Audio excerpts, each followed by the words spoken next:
Hello students. Last lecture में हम लोगों ने देखा था generation of am with the help of square law modulator.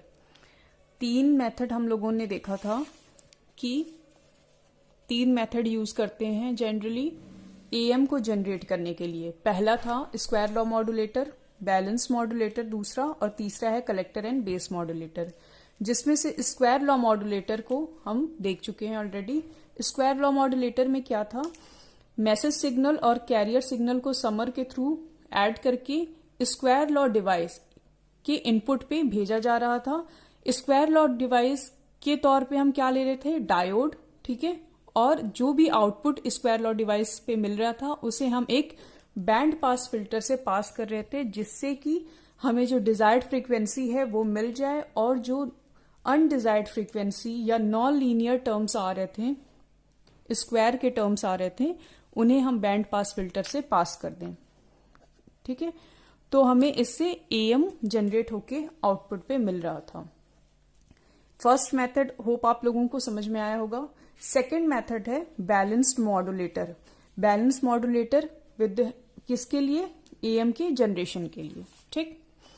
अब ये है बैलेंस मॉड्यूलेटर की सर्किट डायग्राम है ये इसका, ठीक है। सर्किट डायग्राम को थोड़ा सा हम लोग पहले समझ लेते हैं। इसमें क्या है, वहां पे स्क्वायर लॉ मॉड्यूलेटर में हम यूज कर रहे थे डायोड का। यहां पे हम क्या यूज कर रहे हैं, दो ट्रांजिस्टर का यूज कर रहे हैं, ठीक है। T1 और T2 दो ट्रांजिस्टर हैं। इनपुट पे हम क्या दे रहे हैं, ये एक ट्रांसफार्मर है। ट्रांसफार्मर की प्राइमरी वाइंडिंग के इनपुट पे हम दे रहे हैं कैरियर सिग्नल, ठीक है। और जो सेकेंडरी वाइंडिंग है, ये इस पे कौन से यूज किए हैं, सेंटर टैप ट्रांसफार्मर यहाँ पे हम यूज किए हैं। इसकी सेकेंडरी वाइंडिंग के ये जो दोनों वाइंडिंग है सेकेंडरी वाइंडिंग की, इसका जो वोल्टेज है ईसी और ईसी डैश, ये दोनों इक्वल हैं पर ऑपोजिट इन फेज हैं। मतलब कि ईसी की वैल्यू जो है वो माइनस ऑफ ईसी डैश के बराबर है। ये वोल्टेज और ये वोल्टेज आपस में बराबर हैं, परंतु इनका जो फेज है वो ऑपोजिट है। ये प्लस ईसी है तो ये माइनस ईसी है। 180 डिग्री का फेज शिफ्ट है इसमें, ठीक है। तो ईसी और ईसी डैश क्या है, ऑपोजिट है इन फेज, ठीक। कैरियर सिग्नल दे दिया, और मैसेज सिग्नल देने के लिए हम क्या करते हैं, यहां पे एक और ट्रांसफार्मर का यूज किया है, और यहां पे हम दे रहे हैं क्या, मैसेज सिग्नल। मैसेज सिग्नल दिया जिसकी वोल्टेज को हमने डिनोट किया है ईएम से, ओके। और फिर इसके बाद अब देखते हैं अगला क्या है। अब देखिए, ये एक ट्रांजिस्टर है, ठीक है। ट्रांजिस्टर का ये बेस टर्मिनल है, ये एमिटर है, और ये कलेक्टर है। ये आपको पता होगा, ये एरो जहां है वो एमिटर है। अब बेस टू एमिटर वोल्टेज जो ईबीई, अगर इसको हम डिनोट करें ईबीई, यहां से यहां तक का वोल्टेज, ईबीई की वोल्टेज जो होगा वो क्या होगा, इसमें अगर हम केवीएल लगाएं तो ईबीई का वोल्टेज ईसी प्लस ईएम के, ये अगर ईएम है यहां पे मैसेज सिग्नल का वोल्टेज, तो कैरियर सिग्नल के वोल्टेज प्लस मैसेज सिग्नल के वोल्टेज के बराबर होगा। तो हम ईबीई को लिख सकते हैं E B E equals to E C plus E M, ठीक है। ये फर्स्ट ट्रांजिस्टर T1 के लिए बात करें तो, या फिर ईबीई, ईसी क्या है, ईसी की वैल्यू है capital EC cos omega C T, carrier signal plus message signal को डिनोट किया है EM cos omega M T, ठीक है। इसको माना कि ये इक्वेशन 1 है। ये ट्रांजिस्टर T1 के लिए बेस टू एमिटर वोल्टेज की वैल्यू है। अब ट्रांजिस्टर T2 की बात करें तो ट्रांजिस्टर T2 के लिए ईबीई डैश, ये क्या होगा, बेस टू एमिटर वोल्टेज ईबीई, ये है डैश इस बेस टू एमिटर वोल्टेज की वैल्यू क्या होगी, EC डैश प्लस EM। ठीक है, और पहले बता चुके हैं EC डैश क्या है, EC से ऑपोजिट इन फेज में है, तो इसे क्या लिख सकते हैं, माइनस ऑफ EC यहां इस इक्वेशन की हेल्प से प्लस EM। ठीक है, EBE डैश को EC की वैल्यू क्या होगी, minus of EC cos omega CT, और EM क्या होगा, EM कॉस ओमेगा MT। इसे मानते हैं इक्वेशन 2। ये है EBE डैश। ठीक है, अब हमें ये वोल्टेज और ये वोल्टेज पता चल चुका है। ठीक है, और हमें पता है कि कोई भी नॉन लीनियर ट्रांजिस्टर क्या है, एक नॉन लीनियर डिवाइस है। कोई भी नॉन लीनियर डिवाइस जो होता है उसका, जैसे हमने पढ़ा था स्क्वायर लॉ मॉड्यूलेटर में, डायोड भी क्या है, एक नॉन लीनियर डिवाइस है। क्यों, क्योंकि उसका कैरेक्टरिस्टिक क्या कैसा आता है, नॉन लीनियर। तो इसको रिप्रेजेंट किया था, इसका आउटपुट V2 को रिप्रेजेंट किया था A1 V1 plus A2 V1 square. इसी प्रकार जो हमारा ट्रांजिस्टर है वो भी एक नॉन लीनियर डिवाइस है, तो उसको हम कैसे रिप्रेजेंट करेंगे, अगर IC के फॉर्म में रिप्रेजेंट करें तो IC इक्वल्स टू होगा A1 EBE plus A2 EBE का स्क्वायर। ठीक है, IC इक्वल्स टू है, ये IC equals to A1 EBE जो वोल्टेज है इनपुट पे दिया गया, प्लस A2 EBE का स्क्वायर, और IC डैश को क्या लिख सकते हैं, A1। अब यहां पे इनपुट वोल्टेज क्या है, EBE dash plus A2 EBE dash का स्क्वायर। ठीक है, तो ये दो इक्वेशन आपको समझ में आ रही होगी। माना कि ये क्या है, इक्वेशन 3 है और ये है इक्वेशन 4। अब देखिए IC की वैल्यू हम निकाल सकते हैं क्योंकि हमें EBE की वैल्यू पता है और EBE डैश की वैल्यू पता है। तो अगर हम IC की वैल्यू देखें तो IC क्या होगा, वैल्यू इसमें पुट करें, A1 EBE की वैल्यू है EC cos omega CT plus EM cos omega MT plus A2, अब इसका whole square EC cos omega CT plus EM cos omega MT का होल स्क्वायर। इसी प्रकार IC डैश क्या होगा, A1 EB डैश की वैल्यू क्या है, minus EC cos omega CT plus EM cos omega MT plus A2 minus EC cos omega CT plus EM cos omega MT का whole square. ठीक है, इसको माना कि ये इक्वेशन 5 है और ये इक्वेशन 6 है। ठीक है, IC और ये IC डैश में हमने कुछ नहीं किया है, बस वैल्यू पुट की है EBE की और EBE डैश की। EBE और EBE डैश की वैल्यू ऑलरेडी हम पहले से कैलकुलेट कर चुके हैं। अब देखिए आउटपुट वोल्टेज जो E0 है, अगर यहां पे हम ये जो इस ट्रांसफार्मर के पे अगर हम इसका टोटल वोल्टेज कैलकुलेट करना चाहें कि कितना वोल्टेज है, तो क्या होगा, voltage equals to V equals to क्या होगा, IR। ठीक है, तो टोटल करंट क्या होगी, ये देखिए IC और IC डैश के करंट की डायरेक्शन क्या है, एक दूसरे के विपरीत है, दोनों विपरीत डायरेक्शन में जा रही हैं एक दूसरे के। तो E0, अगर हमें E0 की वैल्यू निकालनी हो तो E0 की वैल्यू क्या आएगी, देखिए जो E0 की वैल्यू होगी वो होगी IC माइनस IC डैश की।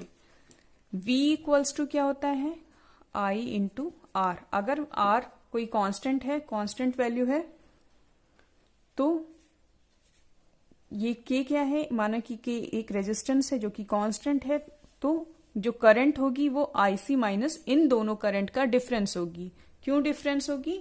क्योंकि इस करंट की डायरेक्शन इस दिशा में है और ये इसके ऑपोजिट दिशा में है, ये डायरेक्शन इस IC डैश की। तो ये दोनों जो करंट का एडिशन होगा यहाँ पे क्या होना चाहिए, IC minus of IC dash हो जाएगा। ये दोनों एडिशन होनी चाहिए थी, परंतु IC की दिशा जो है IC डैश के विपरीत है, इसलिए ये दोनों जब ऐड होंगे तो जो रिजल्टेंट वोल्टेज निकल के आएगा वो E naught equals to KIC minus IC dash होगा। ठीक है, अब E नॉट हमें कैलकुलेट करना है, IC पता है और IC डैश पता है। फ्रॉम इक्वेशन 5 एंड 6 जब हम इस वैल्यू को पुट करेंगे तो E नॉट की वैल्यू क्या आएगी, कुछ मान लीजिए कांस्टेंट K है और ये वैल्यू IC की और IC डैश, इसको पुट करके देखते हैं क्या आता है। तो क्या आएगा, कुछ A1, 5 में से 6 को मैं सब्ट्रैक्ट कर रही हूं, तो EC cos omega CT plus A1 EM cos omega MT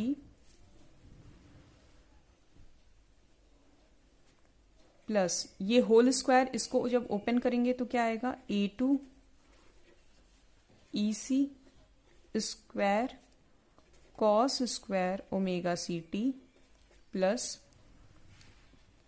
A2 EM square cos square omega MT plus 2 times EC EM cos omega CT cos omega MT। ठीक है, ये क्या हुआ, पहले इसको भी ओपन कर दिया है और IC की वैल्यू पुट की। अब माइनस ऑफ IC डैश, ये था IC, ठीक है, इसे कर्ली ब्रैकेट में कर रहे हैं, ये था IC की value minus of IC dash की वैल्यू, तो क्या होगा, minus of A1 EC cos omega CT plus A1 EM cos omega MT plus A plus B का होल स्क्वायर करेंगे तो क्या आएगा, A स्क्वायर प्लस A2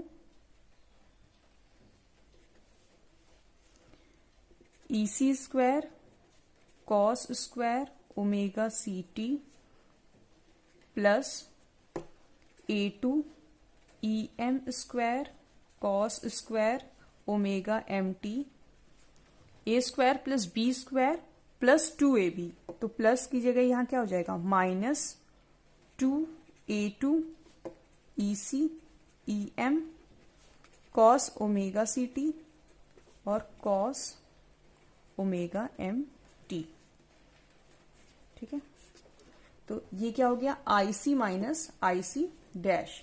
अब जब इसको हम फिर से कैलकुलेट करेंगे तो कुछ टर्म्स इसमें कैंसिल आउट हो जाएंगे, जैसे कि ये जब माइनस ओपन होगा तो ये हो जाएगा प्लस, ये होगा माइनस, और माइनस EM ये और ये टर्म जो होगा वो कैंसिल हो जाएगा। देखिए ये टर्म कैंसिल हो जाएगा और ये टर्म कैंसिल होगा।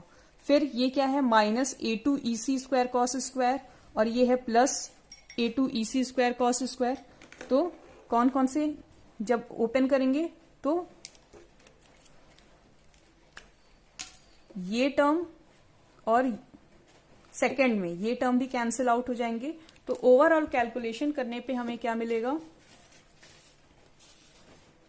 ओवरऑल कैलकुलेशन करने पे हमें मिलेगा E नॉट की वैल्यू K तो बाहर कांस्टेंट ही है, K into 2A1 EC cos omega CT plus 4A2, ये देखिए माइनस माइनस ये प्लस हो जाएगा तो 2A2 ECEM और 2A2 ECEM दोनों एडिशन हो जाएगा, तो ये हो जाएगा 4A2 ECEM cos omega C T cos omega M T. ठीक है, या फिर अगर हम इसमें इस पूरे टर्म को कांस्टेंट ले लें 2a1 EC cos omega C T को, तो क्या होगा, ई नॉट इक्वल्स टू होगा के 1 प्लस, ये पूरा टर्म कांस्टेंट लिया तो आया क्या, 2a2 EM upon a1 cos omega M T. Common क्या लिया था, 2k EC a1 cos omega C T. ठीक है, अगर हम इस इतने टर्म को माना क्या है कि ये क्या है, एक हमारा मॉड्यूलेशन इंडेक्स है, मॉड्यूलेशन इंडेक्स है, एम ए से अगर हम इसे रिप्रेजेंट करें तो क्या होगा, 2a2 EM अपॉन a1। ठीक, तो इसको कैसे लिख सकते हैं,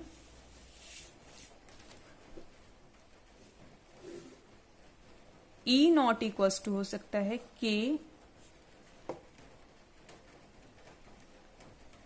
1 plus M A cos omega M T into 2k EC a1 cos omega C T.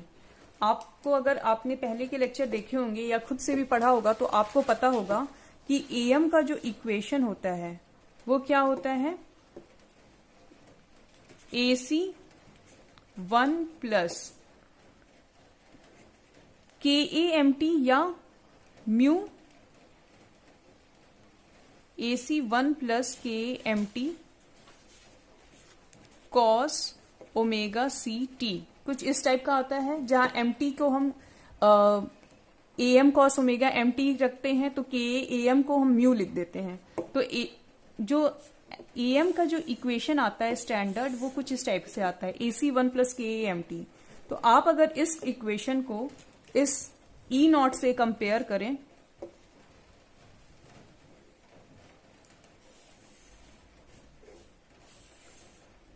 इसको अगर MT की जगह हम लिख दें AM कॉस ओमेगा MT, तो यहां पे इसको सॉल्व करने पे क्या आएगा, कुछ इस टाइप से आता है, 1 plus AC 1 plus mu cos omega M T into cos omega C T. ठीक है, ये कुछ आता है AM की वैल्यू। AM क्या होगा, AC 1 plus mu cos omega M T into cos omega C T. अगर इस इक्वेशन को इस इक्वेशन के साथ हम कोरिलेट करें तो देखिए क्या आ रहा है, E नॉट की वैल्यू, ये कॉस ओमेगा सी वाला टर्म बाहर आ रहा है जो कि कैरियर सिग्नल है, और 1 प्लस ये म्यू या MA दोनों को कहीं कहीं म्यू के फॉर्म में इसे रिप्रेजेंट करते हैं, कहीं MA के फॉर्म में मॉड्यूलेशन इंडेक्स को रिप्रेजेंट करते हैं। तो 1 plus MA cos omega MT 2k EC A1, ये हमें A1 कॉस ओमेगा CT, ये हमें क्या मिल गया,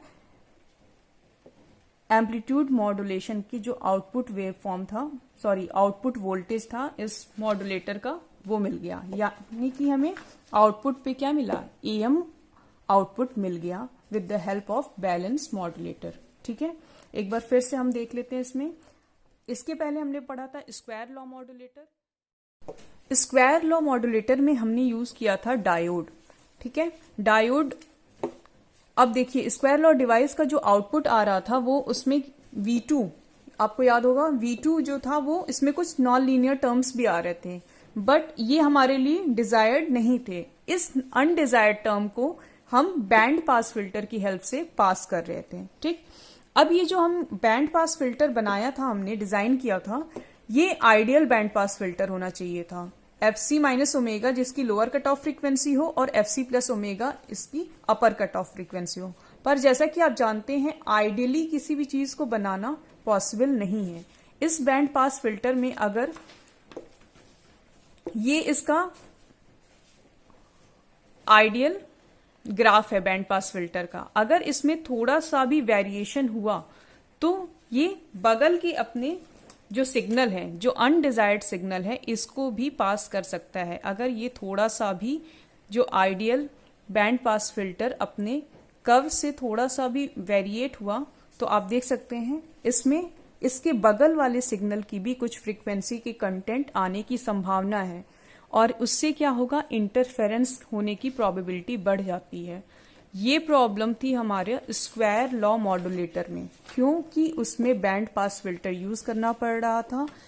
इन स्क्वायर जो इक्वेशन में जो स्क्वायरिंग टर्म्स आ रहे थे इनको एलिमिनेट करने के लिए, उसका एडवांटेज हमें किसमें मिला, बैंड पास उसका इस प्रॉब्लम को दूर करने के लिए हमने डिजाइन किया बैलेंस मॉड्यूलेटर।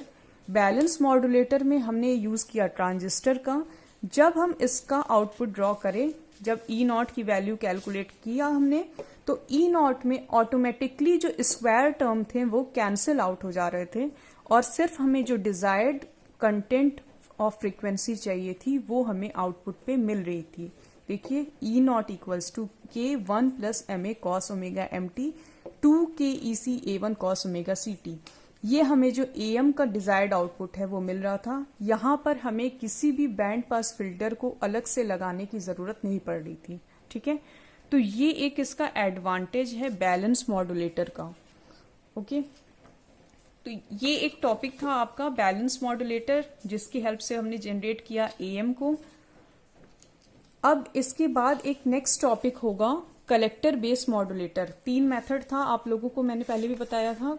पहला था स्क्वायर लॉ, दूसरा था बैलेंस मॉड्यूलेटर और तीसरा था collector and base modulator. First और सेकंड हम लोगों ने कंप्लीट कर लिया। थर्ड है collector and base modulator. Next lecture में आप इसे भी पढ़ पाएंगे। इसके पहले, उस लेक्चर को देखने के पहले आप प्लीज इस लेक्चर को अच्छे से फॉलो करिए। अगर कोई भी डाउट हो तो कमेंट बॉक्स में जरूर कमेंट करिए और प्लस खुद से भी अगर आपके पास कोई भी बुक हो तो उससे भी पढ़ने की और समझने की कोशिश करिए। ठीक है, अगर आपको लेक्चर पसंद आए तो अपने फ्रेंड्स को भी हमारा ये चैनल अनुप्रयोग को सजेस्ट करिए। Thank you so much.